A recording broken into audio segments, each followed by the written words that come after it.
계속해서 하나님이 내 발을 지켜주셔야 된다. 여호수아의 발이란 제목으로 말씀을 전하겠습니다.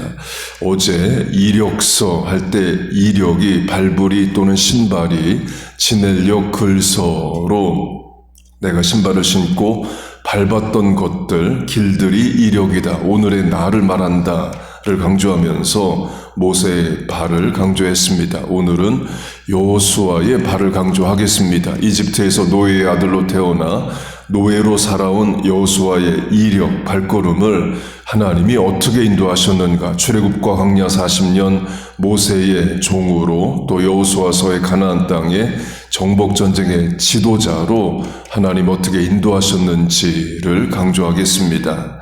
여호수아라는 이름과 호세아라는 이름은 같은 이름입니다. 민수기 13장을 보면 모세가 여호수아를 호세아를 여호수아로 불렀더라고 말합니다. 이유는 호세아, 여호수아 다 구원이라는 뜻입니다. 우리식으로 하면 한국어로 예수님, 영어로 Jesus, 스페인어로 헤수스, 다 발음은 다르지만 예수님 한 분을 부르는 것과 같습니다. 신구약 중간기에 구약 성경이 헬라어로 번역됩니다. 70인역이라고 말합니다. 나중에 신약 성경도 헬라어로 쓰입니다. 그래서 신약이 구약을 인용할 때에 헬라어로 쓰이는 신약은 이미 헬라어로 번역되어 있는 구약에서 바로 인용을 합니다. 대표적인 예가 신명기를 보면 마음과 뜻과 힘을 다해서 주 너의 하나님을 사랑하라로 마음, 힘, 뜻 세 가지를 말합니다. 그런데 마가복음을 보면 같은 말씀을 인용하는데 네 가지를 말합니다. 마음, 뜻, 힘, 그리고 목숨을 다해 하나님을 사랑하라로 목숨을 추가합니다. 그것은 헬라어 70인역이 히브리어 성경을 번역하면서 목숨을 추가해서 그래요. 원래 신명기에 없는 단어지만 신약은 이제 번역된 헬라어 구약 성경에서 바로 인용을 합니다. 여호수아가 헬라어로 번역될 때 발음이 이에수스입니다. 영어식으로 쓰면 I 또는 J, ESUS, 이죠. 이에수스, 결국 예수입니다. 예수의 뜻도 구원입니다. 아들을 낳으리니 이름을 예수라 하라. 이는 저가 자기 백성을 그들의 죄에서 구원할 자임이라. 곧 호세아, 여호수아, 예수 다 같은 이름입니다. 여호수아가 성경에서 처음 등장하는 장면은 출애굽을 해서 광야에 있을 때입니다. 아말렉과 전쟁을 하게 됩니다. 모세, 아론, 훌은 세 명은 산에 올라가 중보기도 하고 현장 지도자로 여호수아가 칼을 들고 섭니다. 그때 처음 여호수아가 등장합니다. 모세를 돕는 자요, 현장에서 일하는 자입니다. 기도의 손인 모세의 손이 내려오면 전투에서 밀리고 모세의 손이 올라가서 기도하면 전쟁에서 이기는 양상이 일어납니다. 그 현장만큼 중요한 것이 후방의 기도다. 적용하면 자녀들이 학교, 직장, 사업에 나가 일하는 것도 중요하지만 부모가 뒤에서 중보하는 것도 중요하다가 됩니다. 여러분, 기도해서 자식도 살려내고 교회도 나라도 살려내세요. 그렇게 모세는 후방에서 기도하고 여호수아는 전방에서 전투합니다. 모세가 손을 들어 기도해야만 전쟁에서 이길 수 있어요. 그런데 사람의 손 그렇게 오래 못 들고 있습니다. 1분도 안 돼서 팔이 아픈 게 현실입니다. 그래서 아론과 훌이 모세의 팔을 들어 올렸다. 그래서 모세의 팔이 내려오지 않았다. 계속 들려 있었다. 할 때 그 히브리어가 에무나입니다. 그 에무나가 명사로 번역될 때는 믿음으로 번역이 됩니다. 그 믿음이 뭐냐? 계속하는 거예요. 예수님의 비유로 하면 가지가 나무에 계속 붙어 있어야 열매를 맺는다입니다. 나무에 붙은 가지는 비바람 다 견뎌야 됩니다. 눈보라 다 맞아야 돼요. 그러나 계속 붙어 있어야 열매를 맺습니다. 우리로 하면 겨울이든 여름이든 이 토요일 새벽 기도에 매주 나와서 내가 기도한다. 그게 믿음인 겁니다.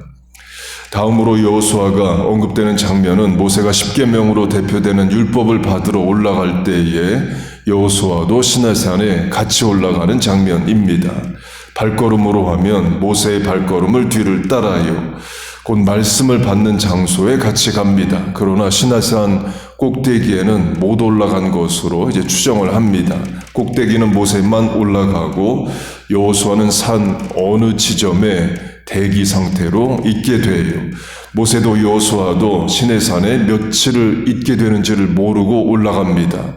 결국 40일을 시내산에 있고 모세는 하나님과 독대하며 말씀을 받습니다. 곧 40일 이달을 모르고 올라갑니다. 근거는 백성들이 왜 모세 안 내려오는 거냐를 궁금해합니다. 40일 동안 내가 가 있는 거다를 미리 알았으면 40일 있다 올 테니까 우상 만들지 말라 이런 말을 할 수도 있는 거죠. 강조점은 모세는 하나님으로부터 말씀을 들으면서 40일을 있습니다. 반면에 여호수아는 마냥 모세 내려오기를 기다리고 있는 거예요. 하나님의 말씀을 듣는 모세는 시간 가는 줄 몰랐을 수 있습니다. 반면에 마냥 기다리는 여호수아는 어려웠을 수 있습니다. 칼 들고 전쟁에 나가는 것보다 언제 내려올지 모르는 사람 기다리는 게 더 어려울 수 있습니다. 곧 여호수아는 자리 지키고 기다릴 줄 압니다. 10일, 20일, 30일 지났다고 해서 혹시 모세 죽은 거 아니야? 확인하러 올라가지도 않고 백성은 뭐하나 궁금해서 내려가서 확인하지도 않습니다. 강조점은 모세가 wait here, 여기서 기다려 그러면 기다릴 줄 아는 사람입니다. 그게 40일이 돼도 기다립니다. 인내할 줄 아는 사람이죠. 계속 자리를 지키는 사람입니다. 에무나 계속하다 믿음의 사람입니다. 다음으로 여호수아가 언급되는 장면은 12명의 정탐꾼 중 하나로 가나안 땅을 정탐하는 겁니다. 이스라엘이 12지파인데 각 지파에서 이미 지도자인 한 명을 뽑습니다. 거기에 여호수아가 선발이 돼요. 에브라임 지파입니다. 12지파 중에 가장 큰 두 지파가 에브라임과 유다입니다. 나중에 북왕국 남왕국 나누어질 때에 북왕국을 대표하는 지파가 에브라임이고 남왕국을 대표하는 지파가 유다입니다. 모세가 광야에서 정탐꾼을 가나안 땅에 보내는 이유는 정찰입니다. 정복 전쟁을 해야 되니까 미리 보고 오라는 거예요. 우리식으로 하면 지도 그려오고 매복 장소 알아와와 같아요. 곧 가나안 땅에 들어가야 될지 말아야 될지를 판단해서 오라는 아닙니다. 그런데 10명의 정탐꾼들이 판단을 해서 옵니다. 하나님이 주시겠다는 땅을 악하게 말하면서 그 땅에 못 들어간다라고 말을 해요. 그러면서 과장법을 사용합니다. 가나안 사람들은 사람 크기만 하고 우리는 메뚜기 크기만 하다로 지나친 과장을 합니다. 아무리 가나안 사람이 커도 메뚜기와 사람 비유는 아닌 거죠. 그렇게 10명의 정탐꾼들이 믿음 없는 말을 합니다. 전염성이 있어서 온 백성이 밤을 새워 울며 하나님을 원망합니다. 잠도 안 자고 하나님을 원망해요. 그때 여호수아와 갈렙이 나서서 하나님의 편에 서서 믿음의 말을 합니다. 역시 과장법을 사용합니다. They are bread for us. 그들은 우리의 밥이라. 이것도 과장법입니다. 밥을 두려워하는 사람은 없죠. 그냥 먹으면 되는 겁니다. 곧 가나안 땅을 능히 정복할 수 있다. 여호수아는 말을 합니다. 그런데 10명의 정탐꾼들의 말이 더 영향력이 있습니다. 믿음 없는 말이 믿음의 말을 이기는 일이 일어납니다. 백성들은 밤새 울며 하나님을 원망하고 눈에 보이는 모세, 여호수아, 갈렙을 돌을 들어서 치려고 합니다. 안타깝죠. 믿음 없는 말이 믿음의 말을 이기는 일이 일어나는 것도 현실입니다. 아마 10명 대 2명 이어서 그랬을 수도 있습니다. 믿음 있는 말을 10명이 했고 믿음 없는 말을 2명이 했으면 또 상황이 달라졌을 수 있을 겁니다. 적용하면 새벽에 기도하는 여러분들이 믿음의 말을 하는 사람이 되세요. 가정에서 자식에게도 부모님에게도 믿음의 말을 하세요. 말 한마디를 해도 영혼을 세우고 교회를 살리는 말을 하세요. 여호수아처럼 하나님의 편에 서서 영적 분위기를 인도하는 자가 되세요. 그리고 출애굽기 24장을 보면 여호수아를 모세의 부하라고 말하고 민수기를 보면 여호수아를 모세를 돕는 자라고 부르고 여호수아서를 보면 여호수아를 모세의 시종, 수행비서, 문자적으로는 노예 이렇게 부릅니다. 그 말은 모세가 시키는 일을 여호수아는 했다입니다. 아말렉 전투로 하면 내가 산에 가서 중보기도 할 테니까 너는 칼 들고 전쟁터에 나가. 그러면 시키는 대로 합니다. 시내산에 같이 올라갔을 때 여기서 기다려. 그러면 모세 내려올 때까지 40일 기다립니다. 출애굽기를 보면 하나님이 율법을 여호수아의 귀에 들려 여호수아가 외우게 하라 이런 말씀이 나옵니다. 칼 들고 전쟁 나가는 것보다 하나님 말씀 외우는 게 더 어려울 수도 있는 거예요. 뭘 시키든 하는 게 여호수아입니다. 강조점은 하나님이 여호수아에게 주신 사명은 모세를 돕는 거예요. 그래서 출애굽기는 여호수아를 모세의 부하, 여호수아서는 여호수아를 모세의 종이라고 말합니다. 곧 하나님의 일에 이런 차원이 있습니다. 하나님이 세운 지도자를 돕는 것도 하나님의 일이에요. 에베소 교회로 하면 바울이 디모데를 지도자로 세웁니다. 그런데 바울의 나이가 젊었던 것 같아요. 그래서 너의 연소함이 약점이 되지 않도록 하라는 말씀까지 합니다. 그러면 에베소 교인들의 사명은 뭐냐? 연소한 지도자 디모데를 돕는 것도 하나님이 주신 사명인 거예요. 확대 적용하면 남을 잘 섬겼던 자가 리더가 됩니다. 모세의 부하로 종으로 모세를 잘 섬겼던 자를 하나님이 민족의 지도자로 세우시죠. 이는 세상도 마찬가지입니다. 처음부터 지도자, 사장, 감독, 선생, 교수하는 사람 없습니다. 학생, 선수, 직원, 연습생 다 거친 다음에 지도자가 되는 거죠. 하나님이 내게 주신 섬김의 자리가 있습니다. 지도자면 지도자로 일을 하고 또 지도자를 섬겨야 되는 위치면 잘 섬기세요. 그게 하나님이 원하시는 하나님의 일입니다. 마지막으로 여호수아서의 여호수아입니다. 여호수아 1장 1절 여호와의 종 모세가 죽은 후에 여호와께서 모세의 종 여호수아에게 말씀하여 이르시되 모세는 하나님의 종이라 불리고 여호수아는 모세의 종으로 불립니다. 급이 다르죠. 모세는 하나님을 대면하여 아는 자요 하나님의 등을 본 자입니다. 또 모세는 많은 기적을 행합니다. 반면에 여호수아는 그 정도는 아닌 게 현실입니다. 그래서 하나님이 강하고 담대하라 두려워 말라를 3번 연속해서 말씀을 하십니다. 그렇게 말씀을 하신다 말씀하시면서 발바닥 이야기를 해주셔요. 내가 발바닥으로 밟는 것을 너에게 주었다. 아직 가나안 땅 들어가지 않았습니다. 정복전쟁 시작도 안 됐어요. 그러나 완료형으로 주었다라고 말씀을 하십니다. 그 말은 하나님을 믿고 전진하라는 거죠. 성취된 약속을 이루라는 겁니다. 너의 발바닥으로 성취하라를 말합니다. 곧 모세 없다고 두려워하지 말라는 거예요. 그래서 앞으로 될 일을 아예 완료형으로 만들어 주십니다. 그러나 사실 두려워요. 전술한 대로 여호수아는 모세급의 지도자는 아닙니다.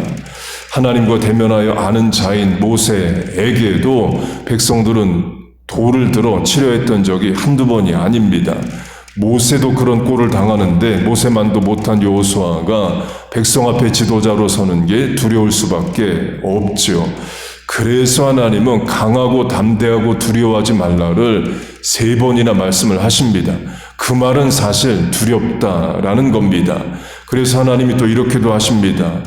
천사를 보내주셔요. 그것도 군인 천사, 그것도 군인 천사의 장, 여호와의 군대 대장 천사를 보내주십니다. 그리고 다시 한번 강하고 담대하고 두려워하지 말라 말씀하십니다. 그때 천사장이 여호수아에게 신발을 벗으라 명합니다.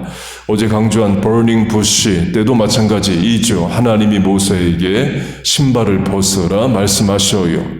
신발을 벗는 의미는 종의 자세를 취하라로 해석을 합니다. 성경 시대에 다 신발을 신는 게 아니기 때문입니다.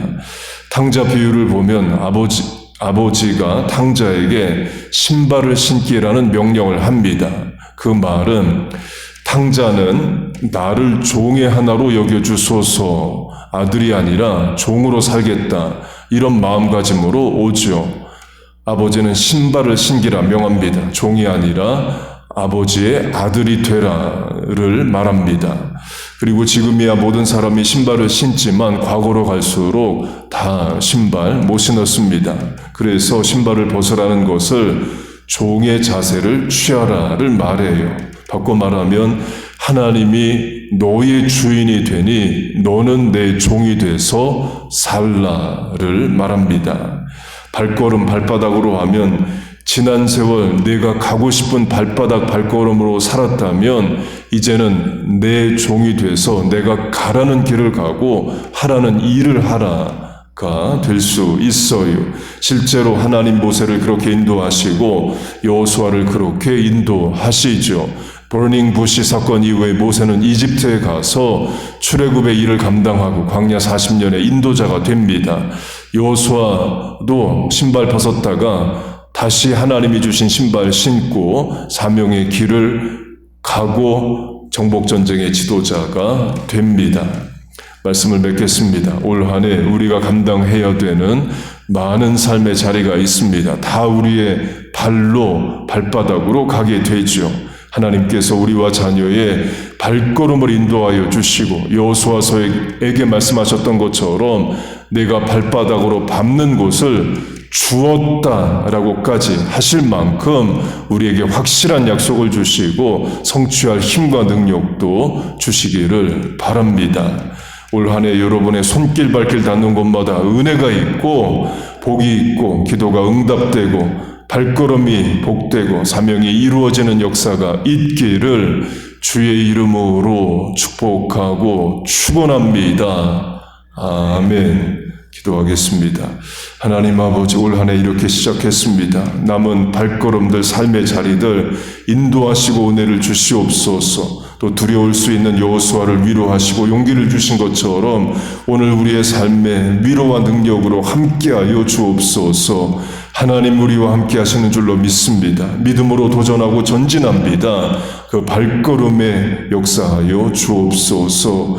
오늘도 애무나 믿음 있는 자들, 자리 지키는 자들, 하나님 믿고 인내하는 자들 모였습니다. 하나님 이 시간 기도에 응답하시고 그들의 손길 발길 닿는 곳마다 복을 내려 주옵소서. 입술을 열어 간구하는 기도에 응답하여 주옵소서.